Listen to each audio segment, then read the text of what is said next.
বুধবার বিকেল 5:30টার দিকে সৌহার্দ্য পরিবহনের একটি যাত্রীবাহী বাস ৩ নম্বর ফেরিঘাট এলাকার পন্টনে ওঠার সময় নিয়ন্ত্রণ হারিয়ে প্রায় ৫০ জন যাত্রী নিয়ে পদ্মা নদীতে পড়ে যায়। মুহূর্তের মধ্যেই বাসটি গভীর পানিতে তলিয়ে গেলে এলাকায় শোকের ছায়া নেমে আসে। দুর্ঘটনার পর থেকে স্থানীয় জনতা ও প্রশাসনের সহায়তায় উদ্ধার তৎপরতা শুরু হয়। এখন পর্যন্ত ১৬ জনের উদ্ধার পাশাপাশি একজনকে জীবিত উদ্ধার করা হয়েছে। এখনও অনেক যাত্রী নিখোঁজ রয়েছে বলে ধারণা করা হচ্ছে। এর আগে রাত 12:15টার দিকে ফায়ার সার্ভিসের ডুবুরি দল পানির নিচে থাকা বাসটির সামনের অংশ শনাক্ত করে উদ্ধার কাজ শুরু করলে ভেতর থেকে একের পর এক বেরিয়ে আসতে থাকে।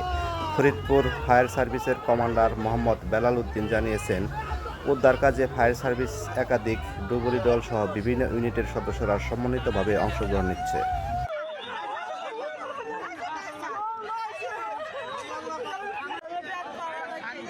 বুধবার দিবাগত রাত 1টার দিকে রাজবাড়ী জেলা প্রশাসক সুলতানা আক্তার এই তথ্য নিশ্চিত করেছেন।